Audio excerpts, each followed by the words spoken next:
início, né? Aquele 12 de fevereiro foi uma tarde muito complicada, que a gente viu a polícia chegar lá num efetivo baixíssimo, era quase que uma tragédia anunciada para quem circulava pela área externa do Newton Santos.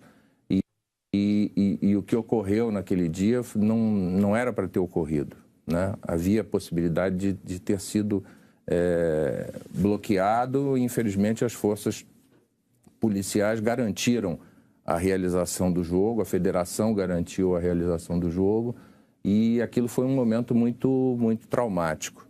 Então, foi uma reação nossa a um momento extremamente difícil, sem dúvida alguma. Mas hoje esse elemento não... Eu volto a te dizer, a prioridade é o entendimento comercial. Se você não tiver um entendimento comercial, quer dizer, não é só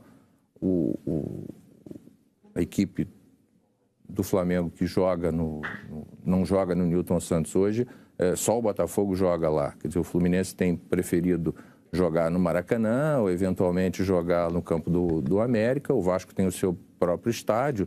Então, é uma questão de busca de valores e entendimentos, como os clubes buscam também com o Maracanã, e a gente foge do Maracanã porque sabe que os custos no Maracanã beiram o absurdo. Eles têm um ponto de equilíbrio lá na faixa de 30 mil pagantes, e no Newton Santos a gente consegue trabalhar com 12 mil, 15 mil.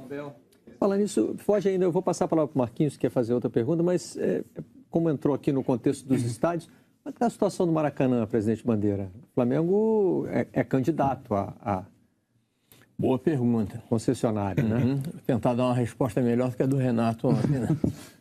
Que disse que a pergunta era muito boa, mas a resposta dele era melhor ainda, né? Mas nós estamos esperando, né, que seja definido o edital para licitação no Maracanã. O governador Pezão já se manifestou várias vezes, né, no sentido de que está próximo, né, mas vamos ver quão próximo está.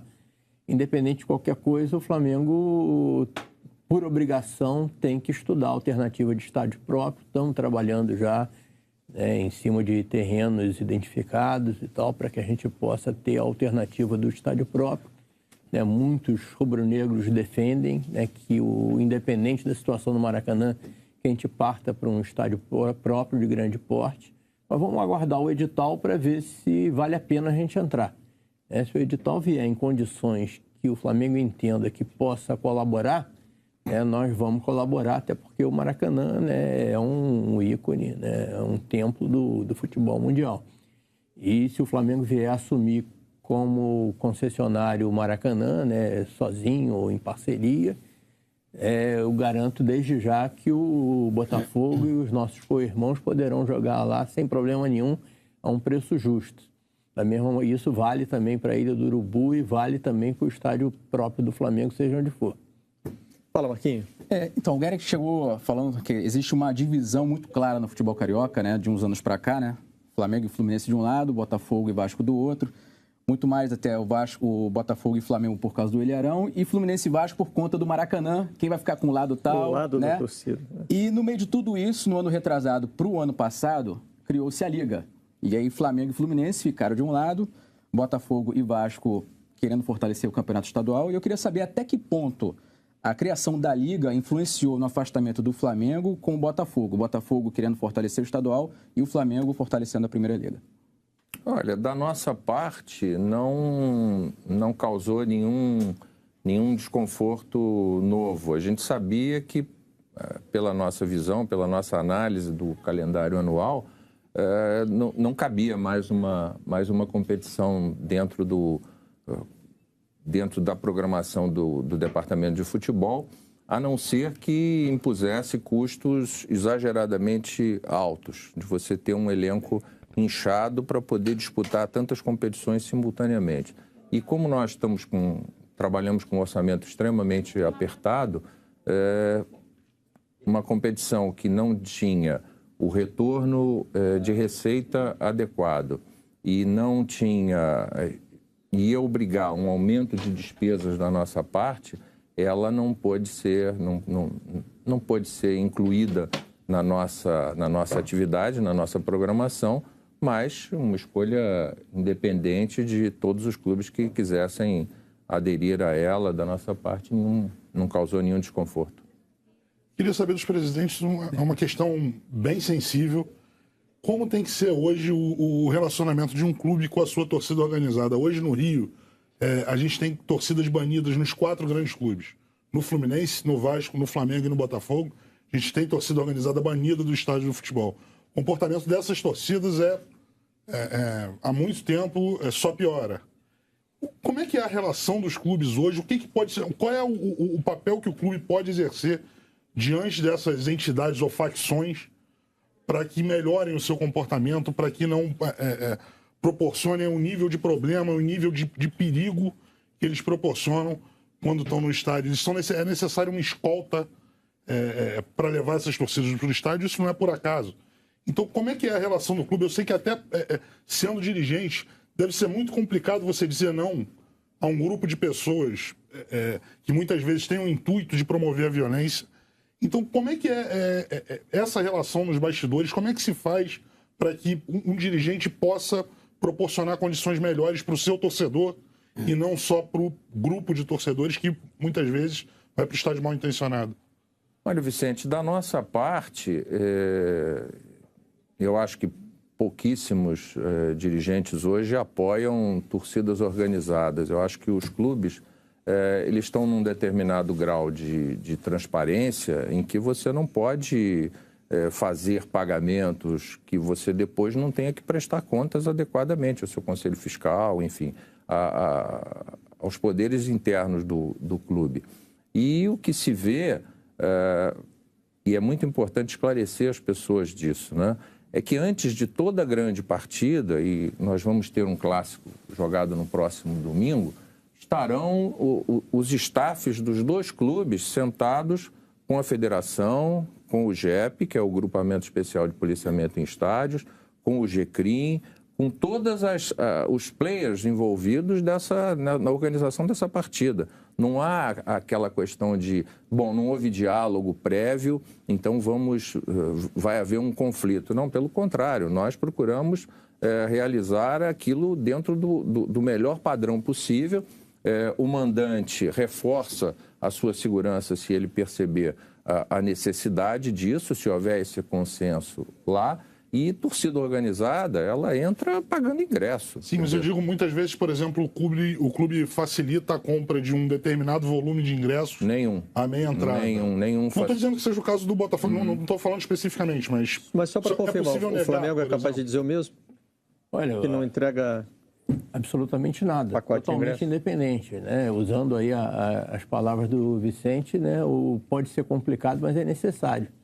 O clube tem que ser totalmente independente das suas torcidas organizadas.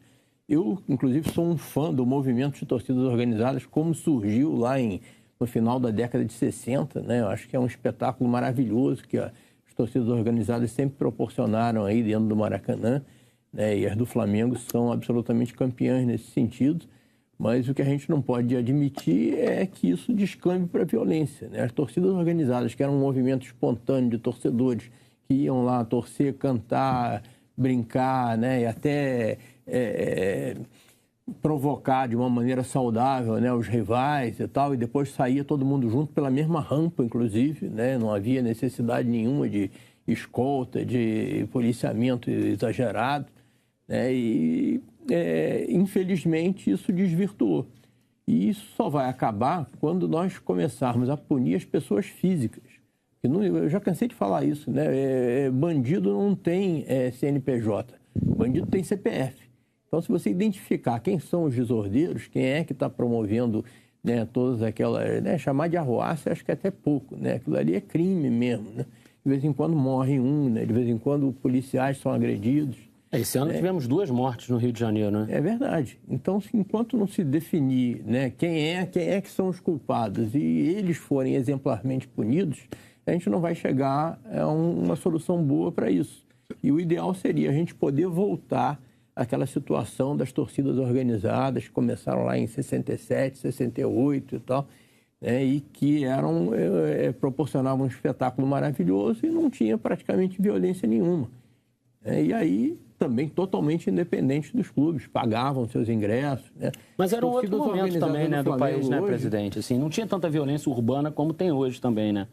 A coisa, eu acho que a gente não pode muito desassociar também o futebol do que acontece hoje, sobretudo no nosso estado aqui no Rio de Janeiro, em que as pessoas andam com medo, as pessoas quase não saem de casa à noite por medo de violência. O senhor sabe disso. A gente vive quase que numa bolha hoje no Rio de Janeiro. E o futebol está inserido nesse contexto. Assim, eu acho difícil a gente conseguir voltar no tempo, como o senhor falou. Assim, eu achava ótimo também. Eu frequentei Maracanã com 150 mil pessoas e voltava para casa sem medo nenhum. Mas eu acho que hoje em dia esse é o tipo de ação que a gente tem que mudar o nosso olhar. Pensar como era já não dá mais, eu acho. Eu não sei se eu concordo. Eu acho que, mesmo que seja difícil, né, nós temos que tentar. Porque uma coisa, a violência urbana que a gente vê hoje, por conta, né, muitas vezes, de condições sociais, né, e por vários outros aspectos, não tem muito a ver com briga de gangue. Né? Essas brigas de torcida organizadas muitas vezes não tem nada a ver com futebol. Exato. Eu já cansei de ver exatamente. Reportagens que vocês mesmos fizeram, né, que os torcedores vão pelo prazer de brigar, de enfrentar os outros. Né? E aí depois termina o jogo, marca numa estação de trem a quilômetros de distância. Né? Ali acabou o futebol. Né? Inclusive, acho que se trocassem de camisa também, às vezes não teriam problema nenhum, desde que eles consigam sair na bolacha lá do jeito que eles gostam. Inclusive, a confusão que houve no Vasco foi entre a torcida do próprio Vasco, né? Não é uma questão de camisa. E às vezes já é uma questão que extrapolou. Extrapolou. Já não dá mais pra gente olhar e falar assim, pô, era bom, era ótimo, também achava maravilhoso. Só que eu acho que, assim, os clubes também, eles precisam ter um papel, não só como os senhores falaram, de não ter mais relação nenhuma, de serem independentes em relação às torcidas, mas eu acho que chegou o momento também dos clubes buscarem algo além disso. Sabe uma coisa que eu cobro muito aqui, Eric, eu acho que é justo eu repetir na frente dos presidentes? Os clubes muitas vezes se colocam no papel de vítima diante da violência. E são também um pouco. Isso é claro que são, mas assim, o que eu não vejo muitas vezes no Brasil é o seguinte, um movimento do clube no sentido de dizer o seguinte, por exemplo, vamos citar aqui o caso da briga lá de Flamengo e Botafogo. O criminoso foi preso com a camisa do Flamengo. É lógico que o clube não tem ingerência nisso. Né? O clube não pode evitar que ele vista a sua camisa. Mas isso não provoca uma indignação, uma vontade maior de acabar com isso, porque isso está acabando com o seu produto também. O torcedor de organizada, ele usa as cores do clube, o escudo do clube, para promover a violência. Então, o clube não tem um interesse maior... Então, se os indivíduos forem punidos... Só acredita que só indo atrás do indivíduo resolve? Não foi assim que foi resolvido na Inglaterra, por exemplo, com os hooligans. Isso foi resolvido assim. E olha, puniu-se as pessoas físicas. Vocês estavam buscando um ponto em comum. Eu concordo inteiramente com o que o Eduardo está dizendo. Eu acho que a punição aos infratores ela é fundamental, porque muitas vezes querem transferir para os clubes a responsabilidade de controlar a violência, sendo que nós não temos poder de polícia. E um dos aspectos relevantes... vamos colocar o reconhecimento facial na entrada do estádio. Bacana, colocamos. 90% das brigas, 99% das brigas ocorrem fora do estádio. Dentro do estádio, a gente tem muito pouco problema. Vai ter aquele torcedor que quebrou a cadeira, desacatou o policial, aí o policial jogou o gás de pimenta nele. Mas não chega a um grau violento. E para fazer justiça, né, presidente, em torno de estádio no Rio de Janeiro também é uma área em que o JEP tem uma atuação eficiente. Mas 5 quilômetros, Nesse dia, o dia que nós estamos falando aqui, que inclusive envolve Flamengo e Botafogo, tinha uma greve, né? Flamengo e Botafogo ainda era sob a administração do Botafogo na ilha, o pau cantou também a 1 quilômetro do estádio, na Ilha do Governador, a gente lembra disso. Não me lembro nem se teve morte, mas foi algo realmente violento.